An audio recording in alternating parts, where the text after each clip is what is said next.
Arsenal ne niabre epeso omo sign Julian Timber after say omone can have it deal no it is more or less aka medicals and if you sign in and touches be na deal no over team FN Arsenal etimi assign can have it the next two targets are Arsenal niabre some person mo finish free or Declan Rice and brand FN Julian Timber and why be Declan Rice on komo as to how any baby Arsenal could do with their second bid ni baby a bottle training third bid ni nyankoi third bid no enyankoi afina Arsenal etina se yedi nkomo but oyo Julian Timber Arsenal prepare another bid so mo de ba ko pie mu o Ayas e de akwakofa brand after say omo rejected their first offer of 30 million euros.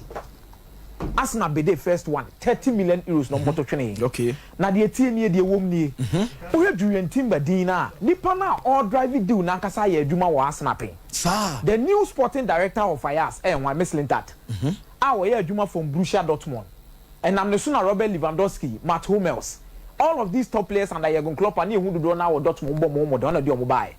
Obe PM Arsenal they felt on the signings or the Arsenal and shut down fagidi sa. Pierre-Emerick Aubameyang, Young Mavropoulos, Moniz, Wakofa Socrates, Muninadio Maba, no man could see and far more. And Arsenal call sporting director the my Arsenal and Arsenal opportunity. Arsenal you see their link and their relationship with Meslinter to make sure someone sabit ma kaya brand TFN Julian Timber. Okay. But there's a secret in the contract of Julian Timber they say. And some of them extending the contract they are yes last season or the 1 year babe can one or they share contract in me say move me Tommy I'm Tommy for a specific price. Yes. It's a brand Ayas airborne Arsenal 50 million euros so omumbe triano.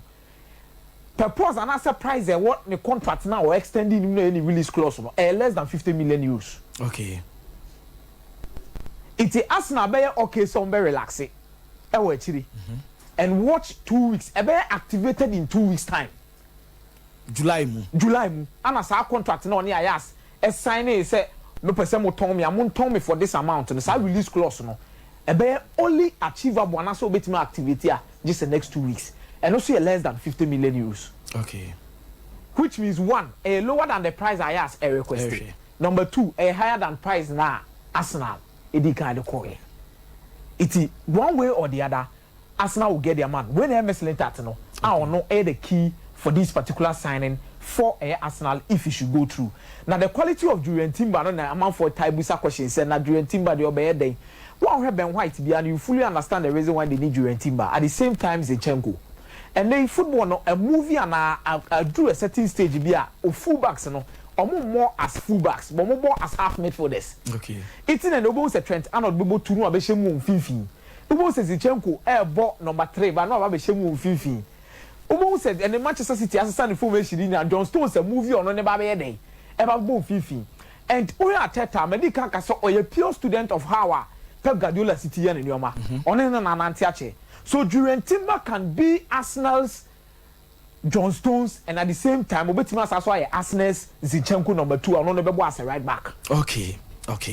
That is why Arsenal near brace or open. So if Arsenal decides to go with a 3-back system, Julian Timber betima movie as a midfielder or be pair on Declan Rice.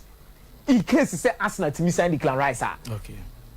And so as a right back now, anytime they move into attack, say that Zinchenko move into space and also move into midfield no. Julian Timber can also operate it. Why her map we say there screen you see now. Baby or tanya touches pa no. The middle of the park, despite so a centre back. Timber. It tells you the quality. I'm asking near Breso or Mopeso Mokofane de Ba. This is what Ateta wants to do, and the near Breso the Baby PM. Okopio Macy Mount as well, yeah. And when I do not Macy Mount, any agency in the Tenacin or more chess for your Mudim Komokacho Mose.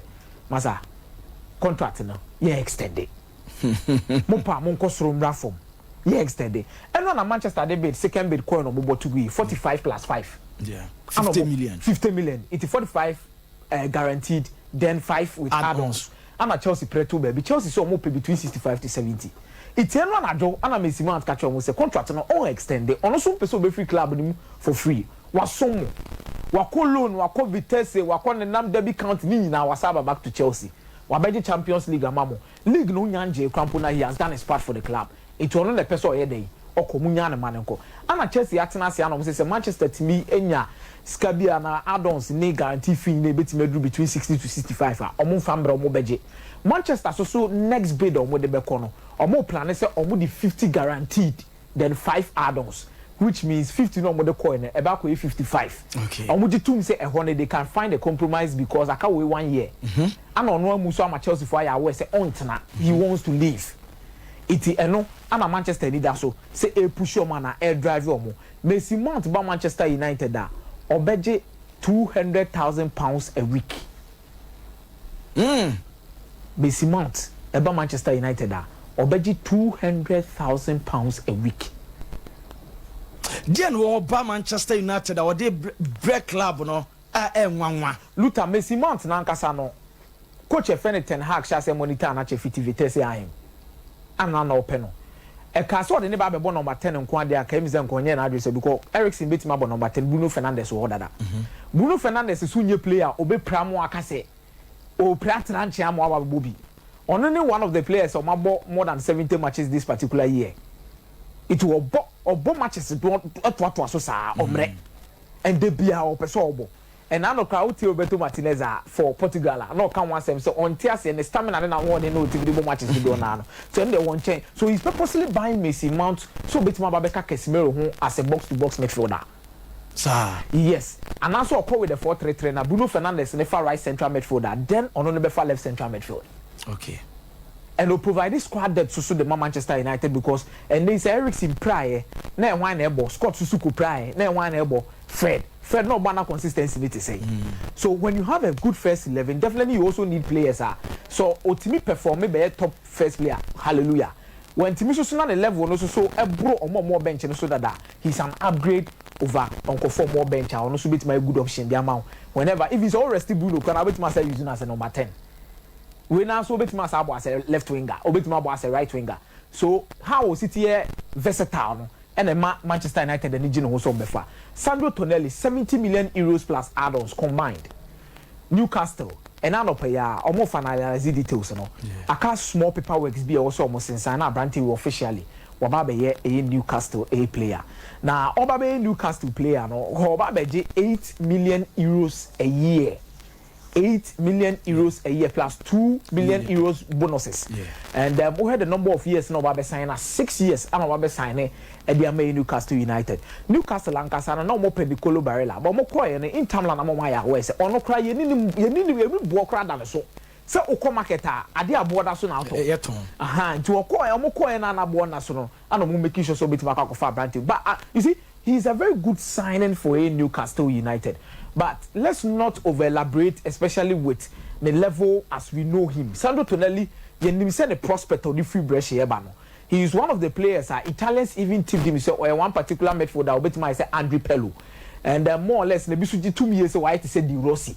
I'll bet me Abra performing so well in the midfield of play. The amount whether he's playing as a central capista, whether he's playing as a Mezzala, Midiano. Just any style of player in 51 they feel he fits that particular. But this guy has been hampered with injuries and a little bit of inconsistencies.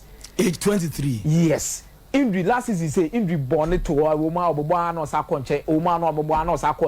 and number 2, he's not all that consistent, but you give him the benefit of the doubt because of the age. Because of the age. And Newcastle feel he can form a better partnership with Bruno Gomes. And only you now want to say could Newcastle and Yabreso so more use it for Fana.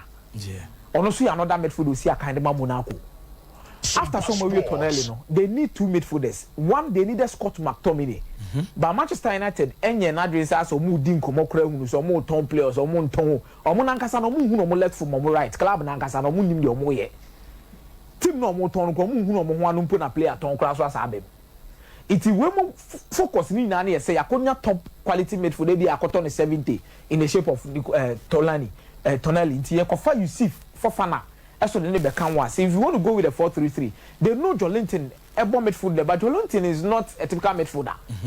A striker no man converting in a midfielder. Okay. So if they decide to go with a 4-3-3, if you have Tonelli, if you have Yusuf for Fofana, and you have Bruno Gomes, you see Fofana company Abrante Fene Tonelli betima City cry, ama Bruno Gomes pushing more. I'm young the best quality. Newcastle team no. Yes, because you can't come to the Champions League and leave. And I stand that no more premium no, they want to stay. And one person will be trouble no. Because Marty James Madison James Madison do no. baby and also so akwakosi ni say Abrante no new Leicester air pay 50 million pounds, not less than that. That's why some relegation. Now man for now GDA say relegation is so bad. But no, Leicester City say no. Or one of your top players. You turn was the team yes kakeste kakadi bishim. Because already you Telemans or no also on the bebwan or no free to Aston Villa. And we need to recoup money. We need money. They are almost suffer financially kakra. Yeah. So you need to give them money. And here not less than 50. Tottenham more special so na munchen air preso musa betimi aka no. But AC Milan air turn to Nelly no one of this kind of kwakofa no. Omania brings some more perfatesi osi akadema Sassuolo. Osi akadema the Italian national team. Quality midfielder. Juve su eni abrepa. Juve sika semne na saying issues na peja ba anything they are much more careful. Uye mistake bi na so boss akobo de me say ba ne kra de be sa de bi aye dey. Aka ho. It's almost tasien kakran hwe senka. AC Milan de na amfa but AC Milan have the money at hand if they should sell Tonelli.